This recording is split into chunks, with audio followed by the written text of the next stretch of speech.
তো দেখুন কিভাবে বনেটটা খুলতে হয় আমি সেটা এখন দেখাবো। একটু ওয়েট করো। বনেটের এখানে একটা লক দেওয়া আছে, এখানে একটা ফ্ল্যাট ড্রাইভার ঢোকাতে হবে, দিয়ে আপনি যদি বাম পাশে একটা টার্ন নেন তাহলে এটা কিন্তু খুলে যাবে অটোমেটিক। এই যে খুলে গেছে, দুই পাশে দুইটা দেওয়া আছে। এরপরে এখানে উপরে একটা স্ট্যান্ড দেওয়া আছে, কাজ করার সময় স্ট্যান্ডটা অবশ্যই এখানে লক দিয়ে রাখবেন, তাহলে সামনে বনেটটা খুব সুন্দর হবে, এরকম স্ট্যান্ড হয়ে থাকবে।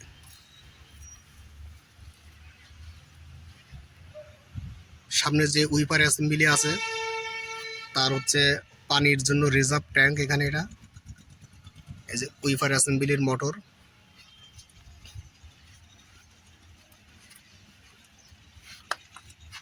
ক্লাস অয়েল, আর এটা হচ্ছে অনেকে বলে হচ্ছে ব্রেক মাস্টার সিলিন্ডার বা ডুয়েল ভালভ।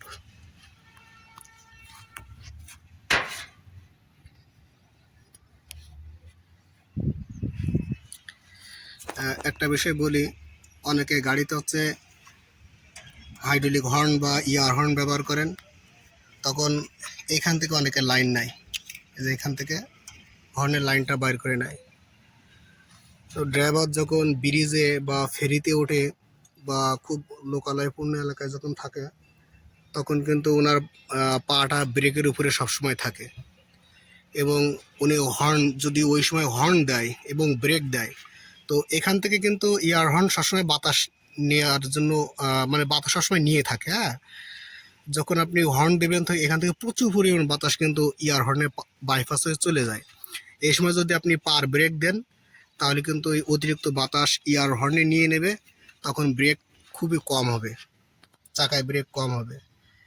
তো যখন মানুষ ফেরিতে বা ব্রিজে ওঠে তখন যদি একসঙ্গে ইয়ার হর্ন এবং ব্রেক উভয় ব্যবহার করে তখন কিন্তু ব্রেক কম ধরবে, কারণ ইয়ার হর্নে প্রচুর পরিমাণে বাতাস নিয়ে নেয়।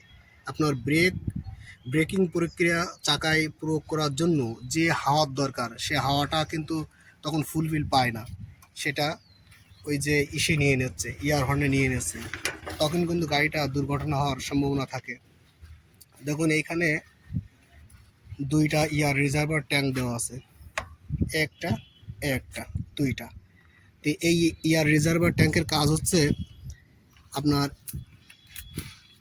এই যে এয়ার ফিল্টার, এইখান থেকে যে বাতাসটা যাচ্ছে এই বাতাসটা এইখান থেকে গিয়ে ওখানে যে বুস্টার আছে, এয়ার বুস্টার বা কম্প্রেসার যেটা বলেন, ও ওইখান থেকে বাতাসটাকে প্রেস করে মানে খুব ফোর্স দিয়ে এই এয়ার রিজার্ভার ট্যাঙ্কে পাঠায় দেয়, এখানে বাতাসকে জমা করে রাখে। তো অনেকে করেন কি, যে এই যে এয়ার ফিল্টার আছে এর ভিতরে দুইটা, এইখানে যে লাল সিগন্যাল দেয় এয়ার ফিল্টার ভালো আছে নাকি খারাপ আছে জানার জন্য, এখানে একটা সিগন্যাল ইন্ডিকেটর দেওয়া আছে, যে এখানে লাল সিগন্যাল দেয় সে এখান থেকে এয়ার ফিল্টারটা খুলে নিয়ে হাওয়ার দোকানে নিয়ে জোরে হাওয়া দেয়। হাওয়া দিলে এয়ার ফিল্টারগুলো কিন্তু কাগজের তৈরি, ওর ভিতরে কাগজগুলো ছিঁড়ে যায় বা যেখান দিয়ে বাতাস যাবে সূক্ষ্ম সূক্ষ্ম ছিদ্র থাকে, ছিদ্রগুলো বড় হয়ে যায়। তখন ওই হাওয়া দিয়ে এয়ার ফিল্টার যদি এখানে লাগায় তো এখান থেকে ধুলো ময়লা ওই ফিল্টার আর ধরে রাখতে পারে না, তখন হচ্ছে ময়লা সহ ধুলা সহ ওই বাতাসটা চলে যায় এখান দিয়ে কম্প্রেসরে, কম্প্রেসর থেকে এখানে পাইপের মাধ্যমে সেই বাতাসটা জমা হয়ে এসে এই ইয়ার রিজার্ভার ট্যাঙ্কে। তো মনে করেন এই ইয়ার রিজার্ভার ট্যাঙ্কে একটা ইয়ার রিজার্ভার ট্যাঙ্কে আমি ধরলাম 18 কেজি বাতাস থাকার কথা, সাপোজ 18 কেজি বাতাস থাকার কথা। তো যখন আপনি এয়ার ফিল্টারে হাওয়া মারবেন তখন তো অবশ্যই আপনার ওই এয়ার ফিল্টার দিয়ে ধুলো ময়লা আপনার এয়ার কম্প্রেসরের মাধ্যমে এসে এখানে জমা হবে। তো ময়লা জমতে জমতে এখানে যখন ময়লা জমে তাহলে আস্তে আস্তে আস্তে আস্তে স্তর বাড়তে থাকবে, তখন যখন এখানে 18 কেজি বাতাস থাকার কথা, যখন ময়লা জমতে জমতে এটা অর্ধেক ভরাট হয়ে যাবে বা 1/4 ভরাট হয়ে যাবে, তখন কিন্তু বাতাসের জায়গাটা কিন্তু কমে গেল, বাতাস ওখানে আর দাঁড়াতে পারবে না। তো দেখা যায় 18 কেজি বাতাস থাকার কথা ওখানে 10 কেজি বাতাস আইছে আর বাকিটুকু জায়গা নিয়ে নিয়েছে ধুলা ময়লায়। তখন কিন্তু ওই ড্রাইভারের মিটারে ওখানে দেখাচ্ছে বাতাস ফুল আছে, কিন্তু যে বাতাস থাকার কথা 18 কেজি এখানে বাতাস কিন্তু ফুল নাই, কিন্তু মিটারে দেখাচ্ছে আছে, কারণ এখানে বাকি যে 8 কেজি জায়গা ধুলো ময়লায় নিয়ে নিয়েছে জমে জমে। তো এখন এটা তো আমি একটা স্বাভাবিক হিসাব বললাম, এই হিসাব কিন্তু আরও বাড়তে পারে।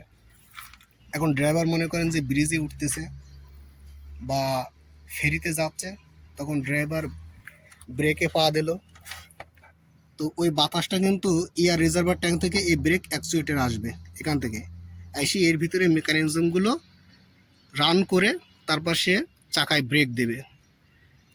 তো যখন ব্রেকে পা দিল ওই সাথে ইয়ার হর্নেও চাপ দিল, তো ইয়ার হর্ন অতিরিক্ত বাতাস নিয়ে নিল।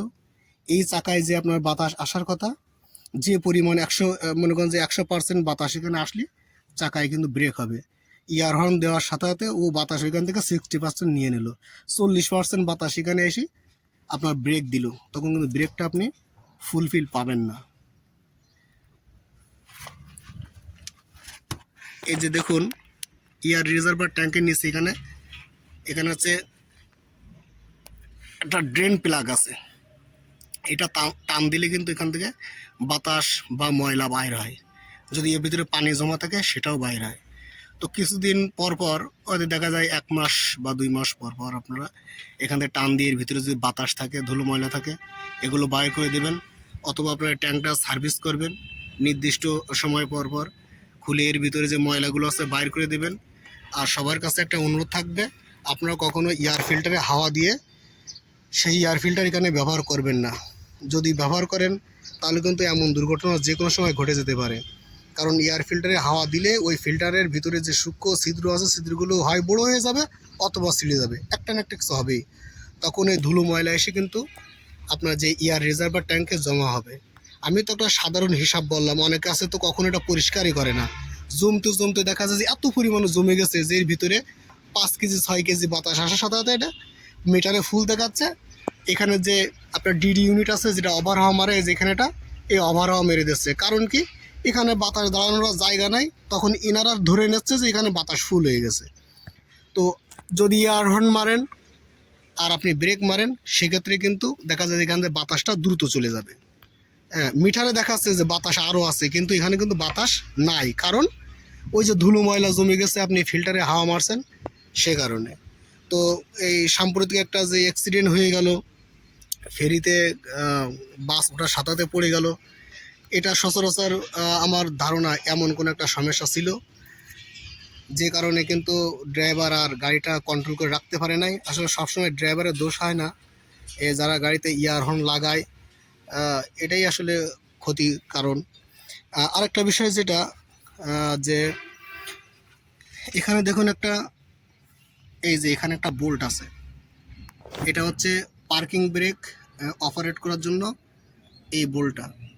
তো যখন আপনার এই রিজার্ভার ট্যাঙ্কে হাওয়া থাকবে না তখন কিন্তু এটা অটোমেটিক ব্রেক হয়ে যাবে, চাকায় পিছনের চাকা অটোমেটিক ব্রেক হয়ে যাবে, তখন আপনি গাড়ি নড়াচড়া করতে পারবেন না।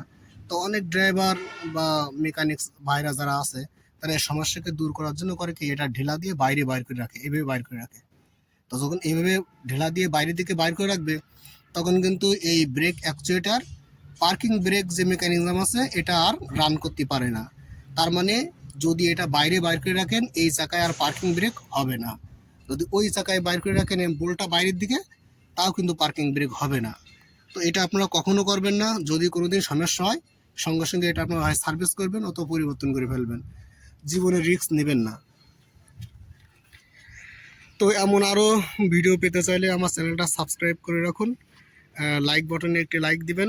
ভালো থাকবেন সবাই, আল্লাহ হাফেজ।